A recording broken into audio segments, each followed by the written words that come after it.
For my self-assessment speech, I will be assessing my persuasive speech. After reading the guidelines for persuasive speech, I started brainstorming possible ideas I could speak on. For a while, I struggled to come up with a good topic that I would be able to talk about for long enough, and something I'd be interested in too. I realized it would be helpful to do a topic that can relate to my major because I knew I would be interested in it, and I would probably have background knowledge on it too. I ended up choosing the impacts of screen time on children's cognitive development because I've taken a developmental psychology class in the past during my freshman year, and I'm currently in a cognitive psychology class.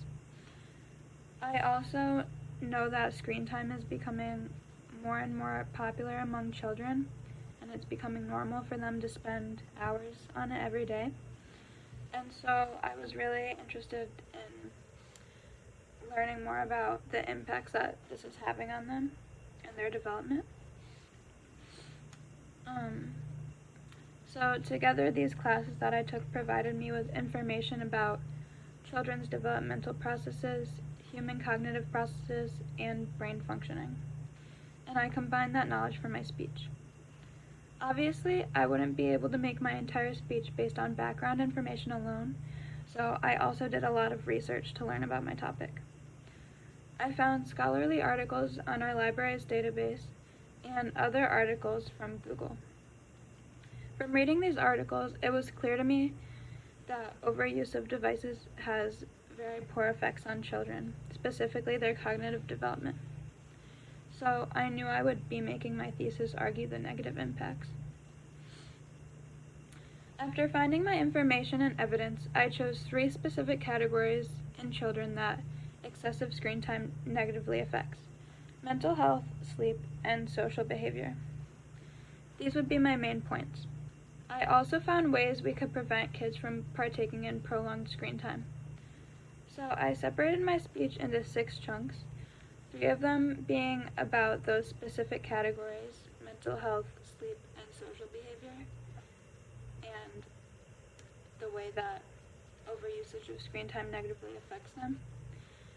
And then enforcing policies to prevent these issues. And then the last 2 sections were just my introduction and conclusion. Once I had my main points and evidence to back them up, figuring out my introduction and conclusion were pretty easy. The main struggle I had at this point was making my speech long enough. I had wrote everything I wanted to say out in a Google Doc, but every time I practiced it, it was still too short. What I had learned from our textbook was that I needed to add more details.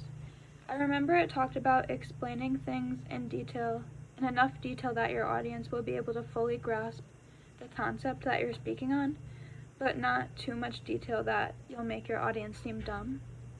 And so I realized at first I was only scratching the surface on these issues, so when I went back to edit, I added more detail until it finally hit the time requirement, and it actually went over the minimum time requirement. And so after I knew my speech met the time requirements, I made my PowerPoint slides to go along with it. This was probably the easiest part of my speech, and it didn't take long at all. I kept my slides brief because I remember our teacher talked about that in class before, and so I tried my best to keep them brief.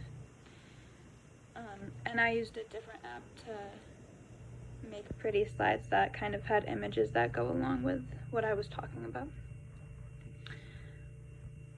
If I could go back and change my speech, I would have changed the way that I practiced it. I practiced multiple times, but every time I just read directly off my notes, didn't look up. I didn't really practice it in a way that made it seem like I was actually giving a speech to an audience. It was more so just reading it to myself. So basically, I wish I had practiced reading my talk out loud without using my notes, so I would be able to remember more parts of it, and This way I probably would have been able to talk directly to the audience more and make eye contact, because for the majority of my speech I was just reading directly off of my notes and probably didn't look up as much as I should have.